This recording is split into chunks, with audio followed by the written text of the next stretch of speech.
When stories unfold on television, what the audience often sees is only a fraction of the truth. They are shown the polished moments that edits carefully piece together, the conversations chosen to fit a certain rhythm, and the scenes that capture attention. Yet what viewers don't always notice is the heartbeat running quietly behind those frames. That heartbeat is made up of the human connections, the unspoken bonds, and the shared vulnerabilities that shape everything appearing on screen. In the case of Jay and Suzie Fletcher, however, something deeper emerged. Their presence together on the repair shop carried an energy that broke through the limits of the show itself, rippling far beyond the barn walls and touching people's lives in ways neither of them could have expected. From the very first episodes, audiences sensed that this was something different. They picked up on the warmth in Jay's encouragement, the way he had of making people feel safe, seen, and valued. They also noticed the steadiness in Suzie's silence, a calm presence that spoke louder than words ever could. With each careful movement of her hands, she wasn't just stitching leather. She was weaving fragments of her own story back together. At the same time, Jay, with his easy laughter and natural reassurance, wasn't only comforting guests who brought in beloved heirlooms. He was also lifting the spirits of his fellow craftsmen. Even when viewers didn't know the full depth of Jay's personal struggles, they recognized something familiar in his resilience. It was the kind of strength that felt both personal and universal. The response from viewers came swiftly and powerfully. Letters began arriving, filled with gratitude and emotion. People wrote to say that the repair shop had become their own safe haven, a place of calm in a world that often felt unbearably loud. To many, it was more than just a television show. It was a reminder that brokenness could be mended, both in objects and in people. Viewers poured out their own stories of grief, loss, and the crushing weight of life that sometimes felt too heavy to carry. They saw themselves reflected in Suzie's quiet strength and in Jay's unwavering determination, never to give up.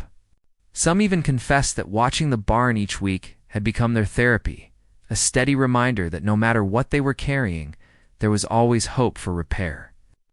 This reaction wasn't the result of clever editing or a scripted plan. It was born entirely out of authenticity. Jay and Suzie never set out to become symbols of hope or resilience. They weren't chasing recognition, fame, or applause. They were simply doing the work that lay in front of them, restoring objects with care, showing up for one another with patience, and offering kindness without expectation. But in that simplicity, the magic lived. True healing doesn't always look dramatic. It often appears in small, steady acts of presence, the willingness to show up again and again, even after life has knocked you down. Behind the scenes, the bond between Jay and Suzie deepened quietly. Crew members often remarked that the barn felt like a family, not one built on obligation, but on choice. They saw Suzie, once hesitant and shy around cameras, gradually blossom into herself again, her confidence slowly returning. They saw Jay, who once carried the heavy burden of his past, grow lighter in the company of colleagues who genuinely understood him. Their trust never needed dramatic declarations. It was clear in the way they worked, side by side, in the quiet rhythm of their shared space. That trust and understanding soon became part of the DNA of the show itself. The barn stopped being just a set. It became a sanctuary, a place where cast, crew, and viewers alike found something more than television. It became a symbol, proof that restoration extended beyond furniture, clocks, or saddles. It extended to lives, identities, and the fragile parts of the human spirit. Culturally, this impact was profound. At a time when reality TV often thrives on conflict, spectacle, and noise, the repair shop dared to offer something radically different: kindness. And at the heart of that difference was the bond between Jay and Suzie. They reminded audiences everywhere that television didn't need to shout to be powerful. It didn't require rivalries, tension, or scripted drama to capture attention. Instead, it could be soft, quiet, deeply human, and still resonate across millions of homes. Their presence together carried an unspoken invitation to viewers. If Jay and Suzie could find strength after loss, then so could anyone. If they could step into new chapters after pain, then perhaps healing and new beginnings were possible for all. This was one of the reasons the show's following became so fiercely loyal. People weren't only tuning in to watch beloved objects come back to life. They were witnessing the restoration of something far greater, the human soul. Over the years, Jay and Suzie's friendship came to symbolize endurance. Audiences grew protective of it, cherishing every moment they shared on screen. Their connection never needed labels or explanations. In the chaos of life, two people had found in each other the kind of trust and understanding that quietly heals. Looking at their journey now, it's clear that the barn has become much more than just a workplace. It stands as a metaphor, a place where broken things are not discarded but welcomed, where every crack tells a story, and where patient care transforms what once seemed beyond repair. Jay and Suzie stand at the very heart of that metaphor, living proof that its truth applies not just to objects, but to lives. And so, the story circles back to where it always begins, the barn doors opening. The smell of wood and leather filling the air, and a fragile object being placed gently on the table. Hands move carefully and patiently, giving time and attention to what is fragile. Slowly, almost imperceptibly, transformation begins. In that transformation lies the very essence of the repair shop. The repair shop, and the reason Jay Blades and Suzie Fletcher's bond will never be forgotten. For what they represent goes far beyond the craft itself. It is about people, about mended lives, restored confidence, rekindled hope, and the silent promise that no matter how broken we may feel, there is always a chance for repair. Their bond patient, resilient, and unspoken illustrates something profoundly simple. Restoration is not just a skill, it is a way of living. Brokenness does not have to be permanent. Scars are not signs of failure, but reminders of survival, of journeys endured, and of lives rebuilt.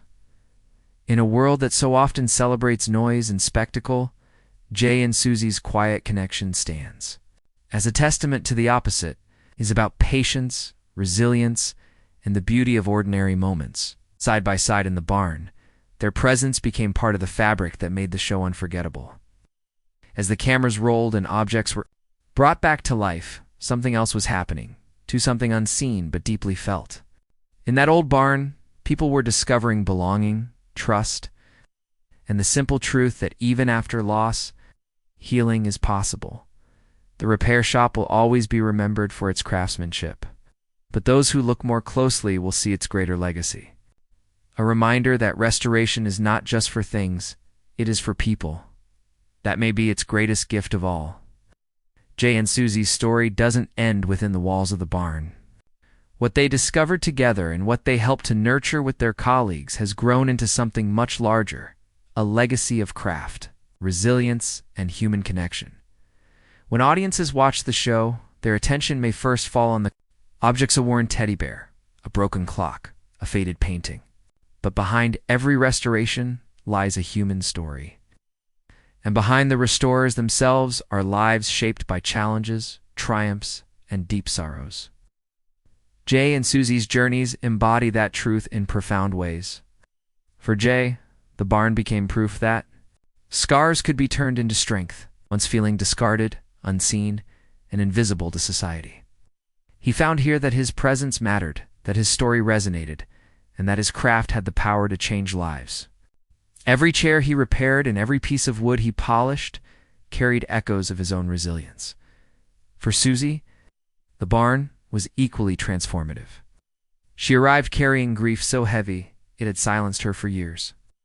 Losing her husband had left her, feeling as though parts of herself were gone forever. But through the steady rhythm of her craft and the gentle encouragement of her colleagues, most notably Jay, she began to rediscover her voice. With each saddle she repaired, and each stitch she made, her confidence returned. She remembered that she still belonged, and that her story, though touched by loss, was not defined by it. Together, their healing became larger than themselves. It became an illustration of what community can do. Healing often takes root in solitude, but it can also grow in the presence of others who offer space, patience, and trust. Jay and Suzie never had to put their bond into words. It was clear in their quiet understanding, in the way they complemented one another, and in how their resilience resonated far beyond the barn's walls. This is why the repair shop feels unlike any other program. It's not about spectacle, competition, or conflict. It's about care for objects, yes, but also care for people. The barn teaches us that in restoring what is old, we also honor the lives connected to those objects. And in doing so, we are reminded that no life is ever truly beyond repair. When the credits roll and the lights dim, what lingers with us isn't simply the sight of a carefully restored heirloom gleaming once again. What stays is something far deeper, the echo of a truth that goes beyond furniture or leatherwork. It is the quiet knowledge that restoration is always possible, that brokenness does not have to be final. And just as importantly, it is the reminder that some of the most powerful human connections are not built with grand speeches or dramatic gestures, but instead in the unspoken language of patience, presence, and trust. In interviews, Jay Blades has often reflected on how stepping into the barn gave him more than a job. It gave him a sense of purpose he'd long been searching for. For the first time in his life, his skills were not just noticed but openly celebrated. For the first time, he belonged to a community where presence mattered more than perfection, where patience was valued above speed. And in that environment of care and calmness, Jay didn't just work, he began to thrive. Yet Jay's journey inside the barn was never meant to remain a solitary one. Life had its own plans. Unbeknownst to him, another soul carrying her own invisible wounds was about to walk into his world. She wasn't looking for comfort. She wasn't chasing connection. What she sought was steadiness, the grounding force of craft. But what unfolded between the two of them would go on to shape not only their shared experience in the barn, but also their understanding of what healing and trust truly mean. When Suzie Fletcher returned to the United Kingdom, it wasn't just a change of scenery. It was the quiet but brave decision to begin again. Her years in the United States had been marked by love, but also devastating loss. She had been married, and for a time, she thought her life had found its shape. But the death of her husband shattered those dreams and left her adrift in a silence she could not easily escape. Beyond grief, her marriage had also chipped away at her confidence. She grew quieter, more withdrawn. Her once strong sense of self slowly eroded. By the time she came back to England in 2016, Suzie was fragile, still carrying the weight of sorrow, and in desperate need of something steady, something to ground her once more. She wasn't searching for fame or chasing after television appearances. She wasn't even interested in being seen. What she wanted was to return to the one thing that had always made sense to her, her craft. For Suzie, saddlery was never just a profession. It was a languagier rhythm of steadiness and control. The measured stitching of leather, the careful precision of her tools, and the quiet concentration of her hands gave her a sense of stability when emotions threatened to pull her under. Her brother, Steve Fletcher, was already part of the repair shop team. Through him, Suzie found her way into the barn. At first, she was reluctant. The very idea of being on camera, of having her every move captured, felt overwhelming. She had no desire to perform, no interest in being in the spotlight. She only wanted to work quietly as she always had. But slowly, she realized something important. The barn wasn't truly about performance. It was about community. It was about restoring objects with dignity and, in the process, giving space to the human stories woven into them. Gradually, Suzie began to feel at home. Her healing didn't come like a sudden wave. It came slowly in small and steady ripples.